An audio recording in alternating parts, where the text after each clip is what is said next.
Halo para dulurku semuanya. Berjumpa kembali dengan Bang P yang selalu membawakan film-film unik dan tentunya family friendly. Di video kali ini mengisahkan tentang dunia percurikan lagi, di mana kisah ini diangkat dari kisah nyata seorang noni Belanda cantik yang menjadi korban di tanah Indonesia ini.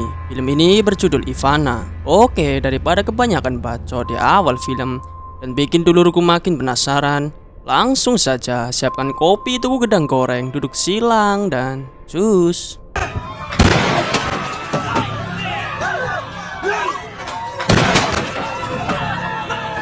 Film ini diawali di tahun 1943. Tepatnya negara tercinta kita ini dijajah paksa oleh Jepang. Di dalam terlihat seorang wanita rambut jagung yang panik saat melihat seluruh tentara Jepang membantai keluarganya. Tapi bukannya kabur menyelamatkan diri, wanita tersebut malah memilih untuk menyelamatkan warga pribumi. Saat itulah seorang pria bernama Saiful mengajak Ivana untuk ikut kabur bersamanya. Namun Ivana yang cinta terhadap tempat kelahirannya ini lebih memilih untuk berbicara dengan tentara Jepang. Kau harus selamatkan diri kamu.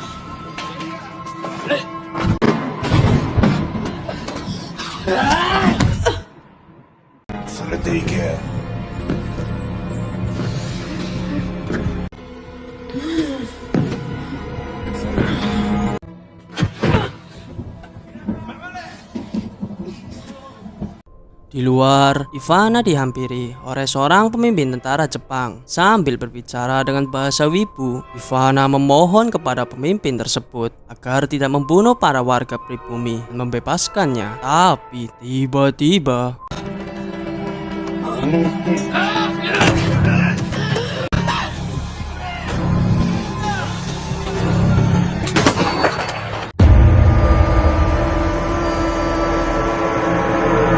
scene berpindah di tahun 1993 dengan diperlihatkan sebuah bus yang sedang melintas. Di dalam bus tersebut diperlihatkan dengan seorang wanita sedang kelenyengan pengel menahan mabok bernama Ambar. Saat itulah adik Ambar yang bernama Dika pun merasa gabut. Setelah kegabutannya, Dika pun mengajak kakak cantiknya untuk bermain tebak-tebakan angka. Namun karena penglihatan Ambar yang sedikit buyar alias polor membuatnya kesulitan untuk menghitung jari yang diacungkan adiknya itu. Curang lagi. Ini berapa kak? 5 kan? Kak Ambar benar. Maksudnya salah. Bukan, Dika curang malas kamu orang lain. Luar biasa Dika, pancen. Ngerti kakangnya polor marah dicek ngitung driji. Pancen durhakane tingkat akut jir. Saat itulah tiba-tiba Ambar mendengarkan suara aneh dari belakang. Dika yang menyadari kemampuan spiritual kakaknya itu langsung menyuruh Ambar untuk menghiraukan kejadian tersebut. Gak usah diliatin kak.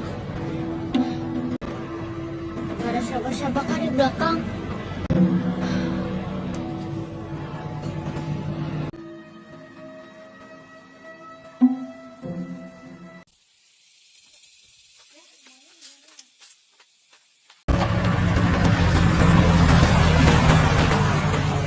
Singkat waktu, mereka kemudian sampai di panti milik keluarganya. Agus yang mengetahui kalau Ambar matanya polor langsung nyosor saja untuk memeluk Ambar mumpung ada kesempatan.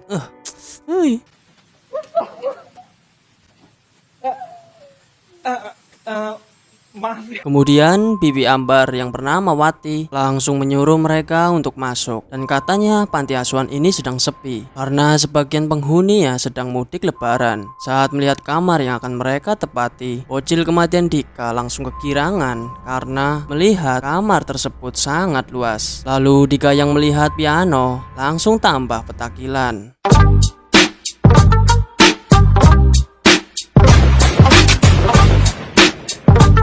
Tak lama setelah itu, Bibi Wati datang dan mengajak Dika dan Ambar untuk kenalan dengan penghuni panti. Lalu saat Ambar sedang duduk, Kamu buta? Aneh. "Diancuk, nek, barbar sekali pertanyaan Anda. Untung Ambar yang cantik ini tidak mudah baperan, fix. Idaman banget sih ini. Pasti anaknya tidak main aplikasi TokTok, cuk." Lalu datanglah si Lini, di mana ia sama persis seperti Agus yang tugasnya merawat semua penghuni panti. Ketika keluarga sukses ini sedang mengobrol, tiba-tiba datanglah mas-mas ganteng yang ternyata cucu dari si Oma bernama Arthur. Yang cantik gini sih, sebulan di sini juga betah. Oi, Mau ngapain pegang tangan? Hah? enggak. Kek, tangkap kek. Singkat cerita, Dika dan kakek diperlihatkan sedang asik bermain di halaman rumah. Di dalam panti, Rini yang sedang mempersiapkan menu untuk buka puasa merasa sangat sakit hati karena melihat Agus curi-curi kesempatan dengan mengajari Ambar membuat ketupat. Lebih parahnya lagi, saat bel dalam panti jompo ini berbunyi, menandakan seorang meminta bantuan. Agus dengan gregetnya mengajari Ambar cara untuk menggunakan bel tersebut.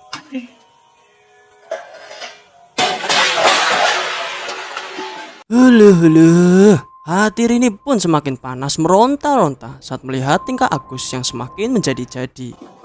Ngapain sih pegang tangan kayak gitu? Kembali ke bocil kematian yang asik bermain. Tiba-tiba piringan yang mereka mainkan malah masuk ke sebuah bangunan kosong. Namun karena langit mulai mendung, si kakek menyuruh Dika untuk mengambilnya besok karena akan segera hujan. Saat Arthur mengajak Dika untuk kembali, hujan pun turun. Karena sudah terlanjur basah kuyup, Arthur pun akhirnya mau mengambilkan piringan itu. Dika!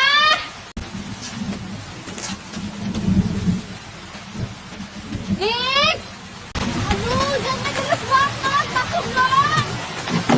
Mengetahui adik tercintanya terjebak hujan, mau tidak mau, Ambar pun harus pergi menjemputnya. Saat di dalam, mereka semua terheran-heran karena ruangan tersebut selalu dikunci oleh Pipiwati. Saat sedang menelusuri ruangan itu, tiba-tiba Ngapain sih, kita pulang aja yuk. Jangan pegang apa-apa ya. Kotor kayaknya. Keren banget. Ya, banyak juga nih, Kak. Barang semua nih.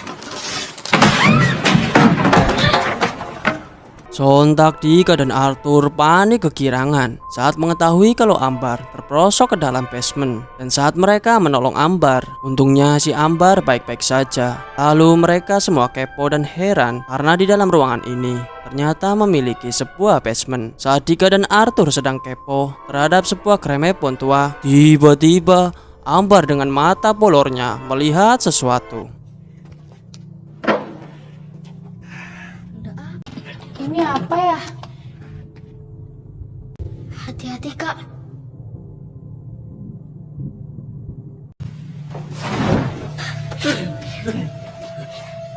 Itu apa, Kak?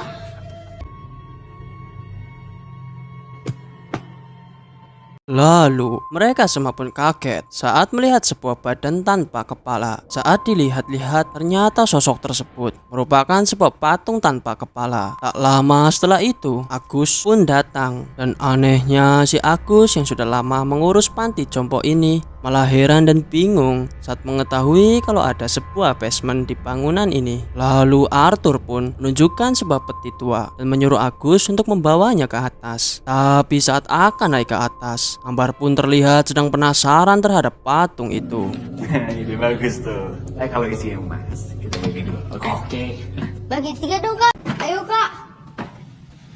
Bar, Dika ayo.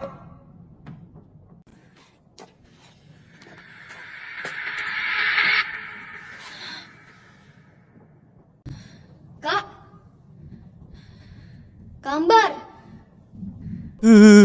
Ngeri-ngeri sedep. Ternyata sosok tersebut malah bangun dari tempat duduknya. Apakah itu semua hanyalah halusinasi Ambar saja? Tapi entahlah, hanya sutradara dalam film ini yang tahu. Singkat cerita, saat mereka sedang berkumpul, Agus pun diperlihatkan sedang mengobati luka di tangan Ambar. Saat itulah, dua secoli ini malah sedang asik unboxing sebuah kotak yang mereka dapat di basement tadi, yang berisikan barang-barang antik peninggalan Belanda. Lalu si kakek yang kepo, ia malah mengambil sebuah album yang di dalamnya terdapat foto wanita zaman bahula. Di tengah hujan badai angin ribut, si Arthur malah memutar sebuah kremepon yang mereka bawa dari basement tadi. Tahu lagunya nggak, Dik? Oke, allemaal Tom dansen. Allemaal weer. Ayo, Kak.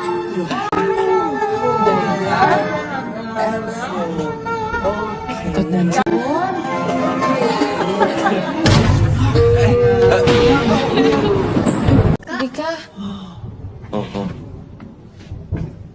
Ayo loh, panik kah? Panik lah, masa enggak? Tiba-tiba malah mati lampu. Merasa kalau si kring panti jompo ini rusak, Agus pun disuruh untuk mengeceknya. Setelah dicek lebih lanjut, ternyata kejadian ini hanyalah pemadaman listrik biasa. Singkat cerita, mereka pun akhirnya memutuskan untuk boring alias bobo miring. Gambar banget aneh-aneh kan?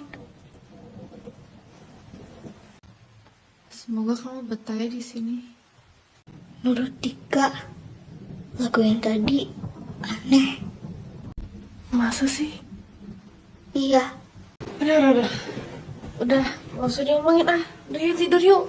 Dirasa adiknya sakau terhadap dunia jurik, Ambar pun langsung menyuruh untuk langsung boring saja. Di tempat lain, diperlihatkan Rina yang sedang menyiapkan opor untuk lebaran besok.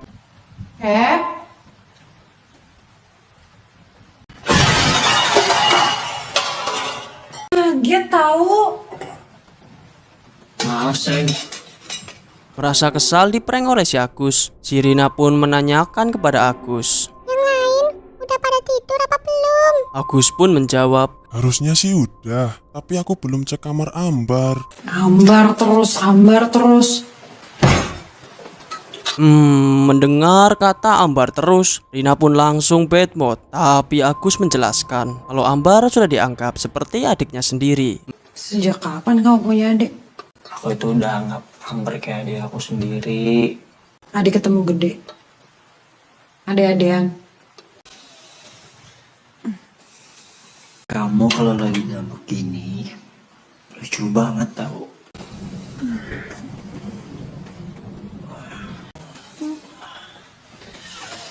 Melihat Rina yang bad mood, Agus pun langsung memberikan sentuhan grepe-grepe manja. Di tengah panasnya adegan dua sejoli ini, tiba-tiba pintu kamar terbuka sendiri. Di tengah malam, Ambar pun terbangun saat mendengar suara bel berbunyi. Tapi tiba-tiba, Ambar pun sepintas mendapat kemampuan supranatural Gus Samsudin.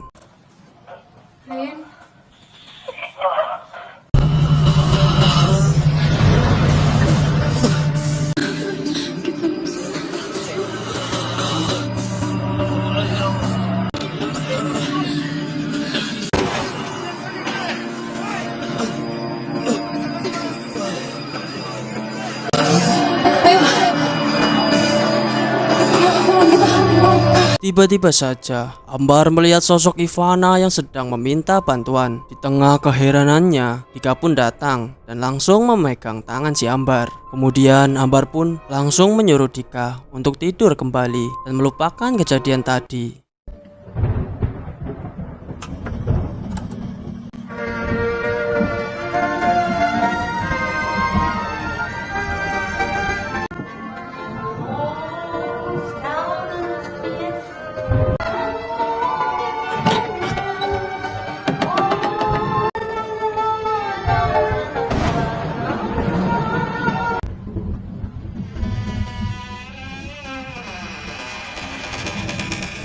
Merasa ada yang aneh, Nenek Ani kemudian terbangun. Saat meminta bantuan kepada Agus dan Rina, Nenek Ani malah tidak mendapat jawaban satupun. Akhirnya ia memutuskan untuk keluar, meminta bantuan kepada penghuni lainnya.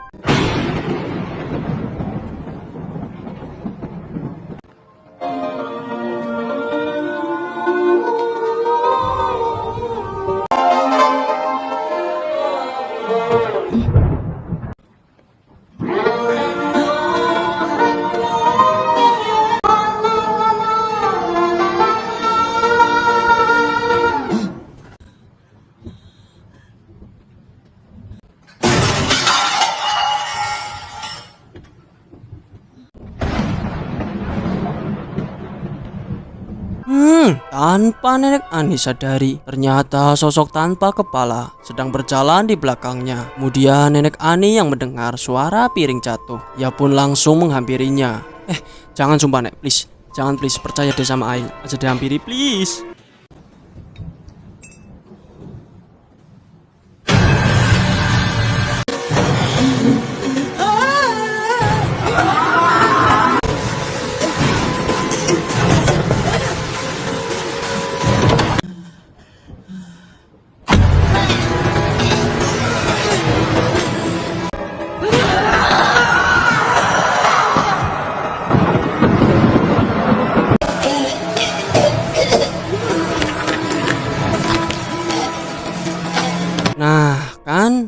Oh juga kau nek, makane nek tomong iki aja ngeyel. Akhirnya sosok tersebut langsung mencekik si nenek sampai lock out dari bumi dengan sedikit modal di pempesnya. Di pagi harinya, Rina pun langsung menyemprot Agus habis-habisan karena semalam kasihkan adu kejantanan dengan Rina sampai lupa kalau opor ayamnya belum ia panasi, hingga opor tersebut malah basi. Di sisi lain, Dika dan Ambar pun juga ikut bangun kesiangan karena Ambar merasa susah tidur akibat bel yang berbunyi terus. Mendengar hal itu, Rina pun heran karena semalam listrik mati, mana mungkin bel bisa berbunyi. Hingga beberapa saat, si kakek pun datang dan heran karena melihat sebuah patung tanpa kepala sedang duduk nyantui di tengah ruangan. Di tengah perbacotan Agus dan Arthur yang saling tuduh siapa yang membawa patung ini masuk, Ambar pun datang dan merasa ada hal yang aneh pada patung tersebut. Ditambah lagi pintu masuk panti yang sudah terbuka lebar saat mereka sedang tidur, seolah-olah ada yang membuka pintu tersebut. Si kakek yang merupakan pecinta sejarah, ia sedikit menjelaskan kepada Ambar kalau foto yang ia lihat di album itu merupakan orang Belanda yang dari kecil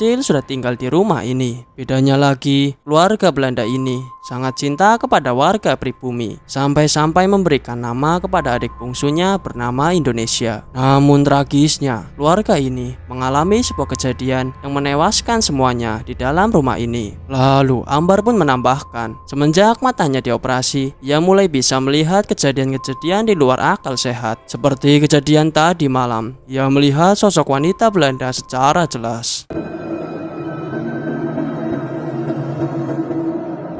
Singkat cerita, saat semuanya berkumpul untuk merayakan lebaran, tiba-tiba Arthur teringat kalau nenek Ani belum hadir. Lalu Rina pun segera mengecek kamar si nenek. Merasa ada yang aneh, Rina pun memberitahu semuanya kalau nenek Ani dari kemarin tidak terlihat sama sekali. Saat semuanya sedang mencari nenek Ani, tiba-tiba Ambar merasa pecek-pecek basah. Tapi karena penglihatan Ambar yang polor, ia pun cuek saja.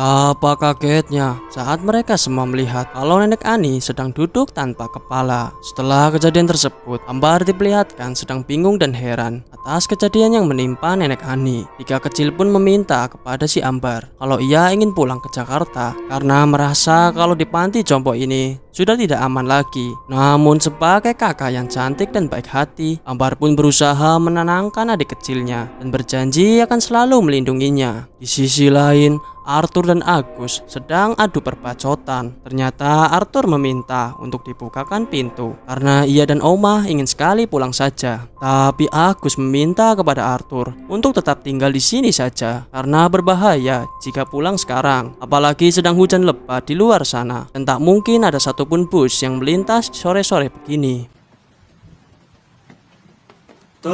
Arthur.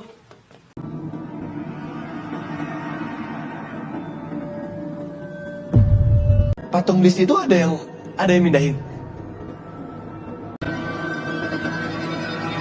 Tuh lihat tuh.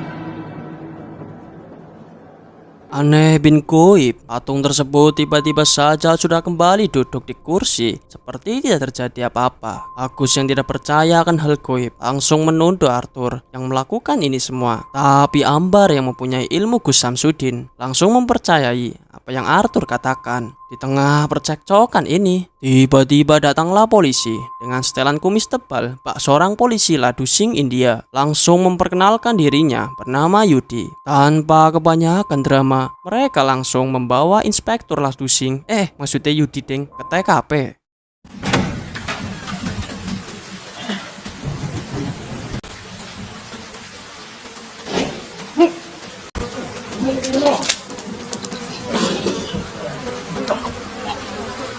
Sungguh di luar dugaan, Dikira lockout dari bumi gara-gara sakit, tapi ternyata mayatnya semenakutkan begitu. Merasa kalau kasus yang ia tangani merupakan kasus pembunuhan, Inspektur Yudi langsung meminta unit bantuan ke Polsek kembali ke si kakek Sugiono yang sedang menjelaskan isi buku yang ia temukan. Ternyata sosok Ivana yang meneror selama ini memiliki sebuah hubungan dengan kapten pasukan Jepang, di mana Ivana sendiri dijadikan wanita perlendiran oleh Kapten Matsuya. Belum selesai menjelaskan, tiba-tiba bocil kematian Dika melihat sesuatu.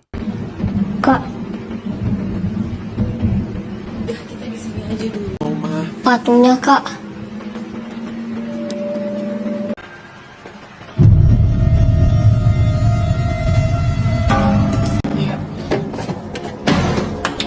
Bantuin sebentar. Ini Dika. Makasih Rin. Merasa ada yang aneh pada patung itu, Dika dan Ambar langsung mendatangi patung tersebut. Tapi tiba-tiba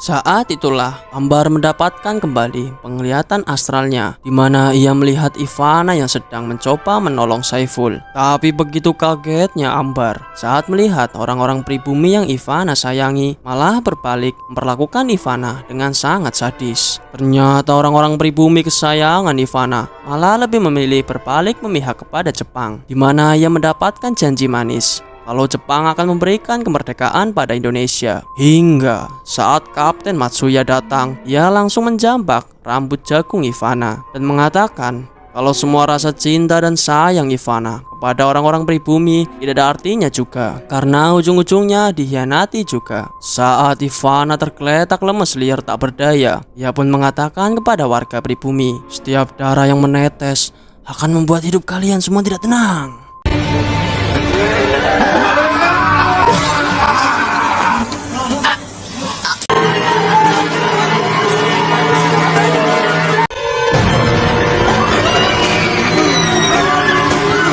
Sungguh sangat sadis. Hidup Ivana harus berakhir tragis di tangan Kapten Matsuya. Di tengah kepanikan semua orang, Ambar pun melihat kalau Saiful sedang membawa jasad si Ivana. Langsung saja Ambar mengikutinya. Di saat itu juga Ambar juga melihat kalau Kapten Matsuya membuang kepala Ivana ke dalam sumur. Di tengah keheningan dan kesedihannya, Saiful langsung menyetel lagu kesukaan Ivana. Tak lupa, ia mengambil ember berisikan tanah liat dan langsung mengoleskan ke tubuh Ivana. Ternyata patung yang mereka kira adalah patung biasa, merupakan tubuh Ivana tanpa kepala yang selama ini bersemayam di dalam patung tersebut. Itu ada di dalam patung itu.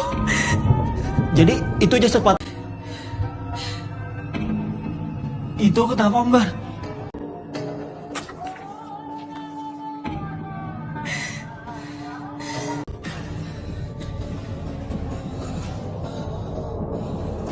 Setelah selesai mengistirahatkan Ivana, Saiful diperlihatkan sedang mengambil bambu runcing dan berniat melawan tentara Jepang sendirian. Tapi usahanya harus berujung sia-sia, di mana ia harus tewas secara mengenaskan di tangan tentara Jepang. Setelah selesai menjelaskan apa yang Ambar lihat, tiba-tiba Aneh.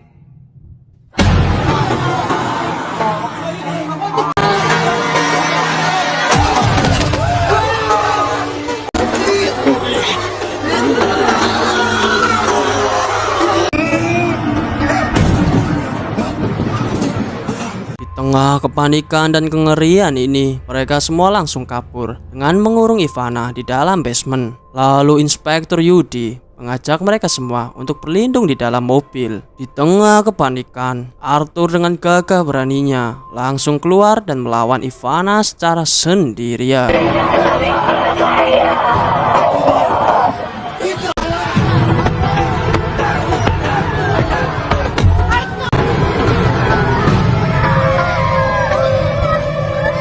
Tapi malangnya, ia harus ikut berhenti bermain di film ini bersama omah tercintanya itu. Di saat Ivana pergi, Ambar tiba-tiba mempunyai ide dengan memusnahkan tubuh Ivana yang berada di dalam ruangan. Saat berada di depan jasad tersebut, tiba-tiba Ambar mengingat sesuatu. Kalau Kapten Matsuya telah membuang kepala Ivana ke dalam sumur. Mendengar hal itu, Inspektur Yudi memberikan solusi kalau lebih baik bakar sekalian di dalam sumur.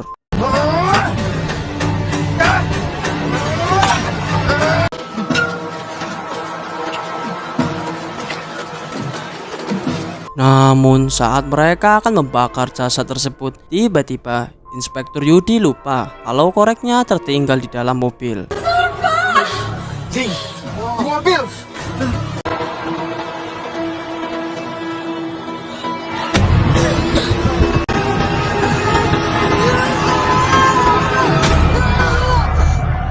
Sialnya pertolongan Rina malah membuat apes, dimana Dika dan Ambar harus terjatuh ke dalam sumur bersama hantu Ivana tersebut. Di tengah gelapnya sumur dan polornya mata Ambar, ia berusaha mencari adiknya itu.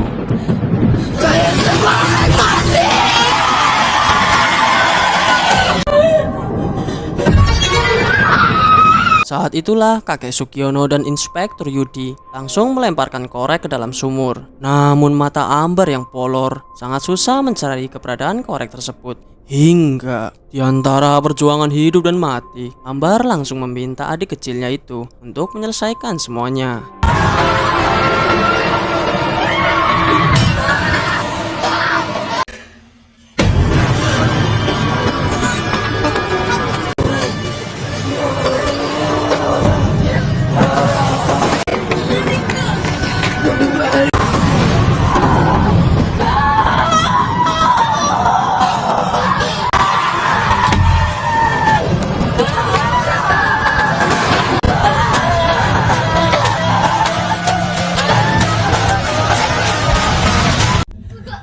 Kakak baik-baik aja kak. Kak.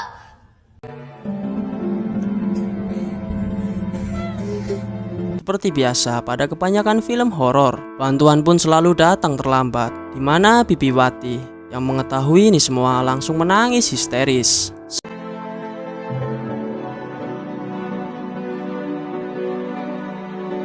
Selamat ending yang sangat menghororkan. Gimana menurut para duruku semuanya tentang sosok hantu Ivana ini? Menurut Bang P sendiri sih, film ini cukup ngeri sih, karena diangkat dari kisah nyata dimana sosok noni Belanda bernama Ivana ini nih merupakan orang Belanda yang sangat love banget meng wong pribumi. Namun love kue lah harus lusung tragis sih, kue dianati oleh warga pribumi yang memihak ning Jepang. Intine ya kue lah diiming-imingi merdeka, tapi kan nyatane ya Belanda lu ngampuk pada baik dijajah Jepang.